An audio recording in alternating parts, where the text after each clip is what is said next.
अपनात्मा, ये ज्ञान तो है यानी परम संत के लिए, ये परम संत के ऊपर लागू हैं ये सारे नियम, और हमने ला रखे नकलियां के ऊपर। लेकिन परमात्मा कबीर जी ने कहा कि झूठे गुरु के पक्ष को तजत ना लावे वार, झूठा गुरु हो तो तुरंत त्याग दे। और सही गुरु मिलने के बाद फिर मन में आपके कोई दोष रहता है, फिर आप नाम रहित हो जाते। तो बेटा मैं पहले आ जाता, तुम फिर भी धक्के खाते। मैं इसलिए देर से आया हूं कि तुम्हारी सारी फड़क निकल ले और तुम इन सारे संतों ने टटोल लो पहले, नहीं तो फिर बात बिगड़ जाती। तो दोनों कहने लगे महाराज जी यह बात आपकी 100 की 100 सच्ची, 100%।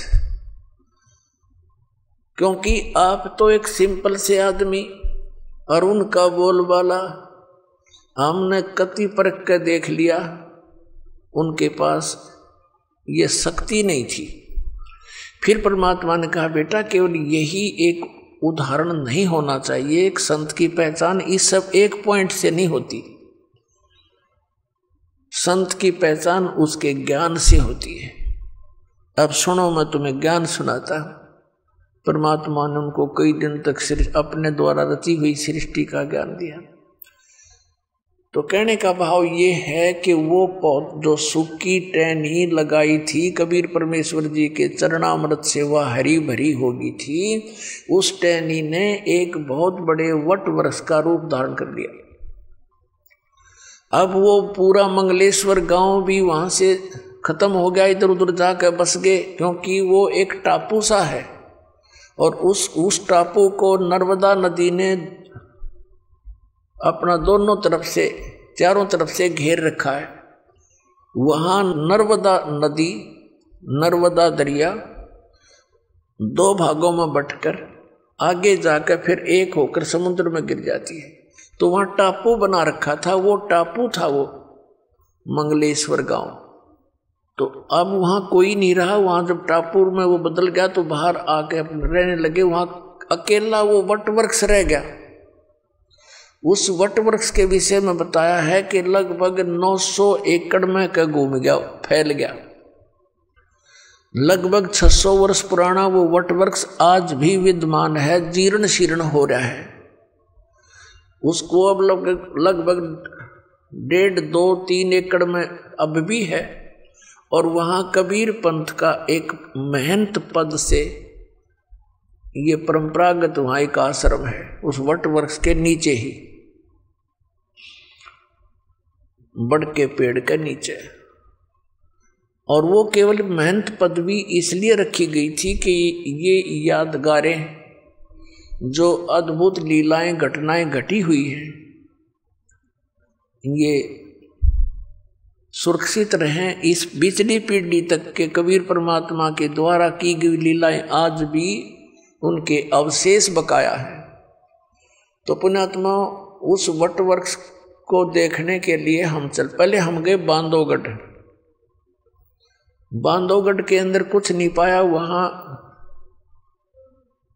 उनका धर्मदास जी का लड़का था नारायण दास, वो परमात्मा की शरण में नहीं आया था। फिर परमेश्वर कबीर जी ने आदरणीय धर्मदास साहिब जी को अपनी कृपा से 60 साल की उम्र हो चुकी थी उनकी, धर्मदास जी की, तब एक संतान, एक पुत्र दिया था। उस पुत्र से उसका वंश चला था और उस पुत्र के साथ बड़ा बेटा हमेशा विरोध रखता था, उसके साथ जो है ना झगड़ा रखता था। उसने वहां से छोड़ दिया था बांधवगढ़, दूसरे छोटे लड़के ने कहीं और चला गया था, कुदरमाल वगैरह नाम बताया, MP में। तो बांधवगढ़ में वो हमारे साथ था, वो हमारा सेवक। उसने बाद में बताई दास को फिर ये बातें। तो उसने जाकर के बांधवगढ़ में जो महात्मा से दिखे थे उनसे बात करी, अलग से चर्चा की, ज्ञान गुण की बातचीत की। फिर हम वहां से चल पड़े वट वृक्ष देखने। हम वट वृक्ष पर पहुंचे तो वहां एक महंत था, अच्छी गद्दी लगा रखी, एक झूला के ऊपर बैठा वो, और एक दो उसका सेवक उसको झुला रहा था। तो उससे उसने एकांत में बात करी। हम कहीं उधर अपने बैठे थे। उससे पूछा, जी सार नाम क्या है, सत नाम क्या है? वो कहने लगा, मुझे तो मालूम नहीं, मेरे मामा जी की दुकान थी, मेरे मामा जी रहा करता यहाँ पर महंत, उसकी मृत्यु होगी, मेरी तो लकड़ी की दुकान थी, मुझे यहाँ बैठा दिया, मुझे नहीं मालूम यहाँ क्या है। हाँ, इतना अवश्य है कि ये वट वृक्ष के विषय में जानता था, बाकी सार नाम के बारे में मुझे नहीं मालूम। ऐसे हुआ बांधवगढ़ में उन संतों से पूछा, उनने भी यही जवाब दिया, कोई कुछ बतावे, कोई कुछ ना बतावे, ये मंत्र है, ये मंत्र है। फिर हम पहुंच गए और कई स्थानों पर गए, बड़े बड़े जो कबीर पंथ के थे, तो सब जगह घूम कर हम वापस आ गए। वहां चल बच्चे देख लेंगे, परमात्मा के स्थान है, अच्छी बात है। फिर आकर के उसने बताया, कहने लगा, जी ये यात्रा मेरे लिए वरदान सिद्ध होगी। मैं कहा, भाई ऐसी क्या बात है, बताइए। कि मैं इतना नालायक और नीच व्यक्ति हूं। उसने अपनी सारी गलती मान ली कि मैंने ये सोचा था कि कबीर तो परमात्मा है ही है, कबीर जी तो इस मत को सकरा को नहीं, सारे प्रमाण आपने दिखाए थे। तो मेरा नो शक था कि जब कबीर जी भगवान है तो इनके पूरे मेथड से कबीर पंथ के जो साधु संत हैं वो तो गर्क पावेंगे, कति सैचुरेट पावेंगे, वो तो परिपूर्ण होंगे। मैं बोला, फिर भाई क्या देखा? अगर वो, मैं बोला, बेटा अगर वो परिपूर्ण होते तो दास ने डले ढोंड की क्या जरूरत थी? क्या जरूरत थी संघर्ष करने की?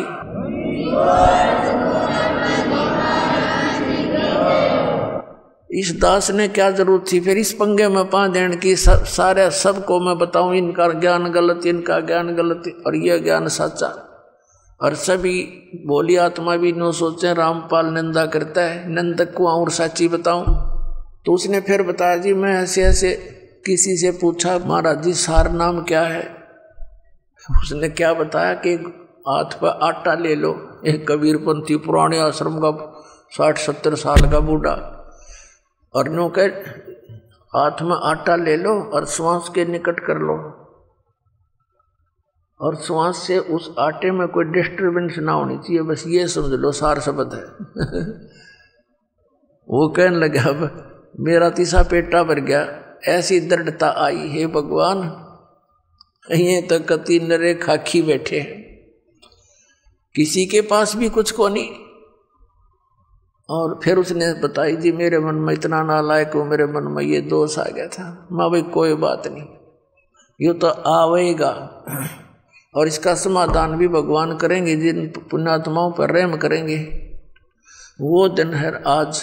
उस बच्चे को ऐसा दृढ़ निश्चय हुआ इस दास के इस सारे ज्ञान पे, और उसका जीवन सफल हुआ, ना तो फिर मार खा जाता कितने। तो पुण्यात्माओं, अब भोली आत्माओं के ऐसी समस्या और आवेगी। एक और परिवार था, राधा स्वामी पंथ से आया था सन 2003 में। पूरा परिवार आया यहाँ पर, दीक्षा ले ली क्रोधा आश्रम में, और अच्छी लगन से लगे रहे। फिर उनके मन में भी यही दोष पैदा हो गया, सारा ज्ञान समझकर, कि भाई अब दामा खेड़ा के अंदर धर्मदास साहिब जी की गद्दी से संबंधित संत बताए हैं। कोई सिर फिरा मिल गया उनको दामा खेड़ा के गद्दी का कोई भक्त, उसने बता दिया उनको कि पूर्ण मोक्ष चाहिए तो दामा खेड़ा गद्दी वालों से ही होगा। कबीर साहब ने उनको वरदान दे रखा है। अच्छा, उनको झाड़ा लाने का वरदान दे रखा, कनपेड़ झाड़न का।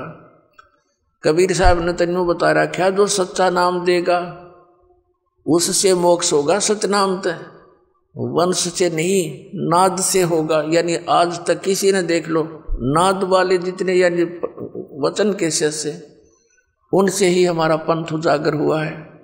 और जिसके पास सही नाम है उसी से मोक्ष होगा, किसी पीढ़ी से। उनका वह बात पक्की जचगी। अकराम पाल तक कल 5-4 वर्ष से लगा नाम देने, और वो तो बहुत पुराना बताया। यहाँ से छोड़कर वहाँ चले गए धक्के खाना। उन्होंने सतनाम प्राप्त हो चुका था। सारनाम तो मालिक ने कहा था भी थोड़ा सा और रोशनी हो लेने दे, फिर जल्दी दिया करेंगे, अभी तो थोड़ा खींच कर लेना है, समय बढ़ाना है। तो उन्हें जाकर पूछा, जी हमने नाम दे दो। दामा खेड़ा पहुंच गए। वो बोले भाई ठीक है, बैठो नाम देते हैं। उनने सुना दिया पूरा शब्द, अजर नाम, अमर नाम, पाताले सब सिंधु नाम, यही हंस का काम। वह देखे उनके मुंह की तरफ, वो कहने लगे, जी वो सतनाम, तो सतनाम कौन सा होता? बोला ये है जो कुछ है, जो कुछ है बस यही है। अब वो वहां से तो खिसियानी बिल्ली होकर आ गए। उन्होंने फिर स्कीम बनाई, किसी से बताया कि वहां कबीर चौरा है काशी में, वहां परम संत पाओगे, वहां धक्के खाए। आखिर में वो भक्ति से हीन हो गए, यहां से भी गई।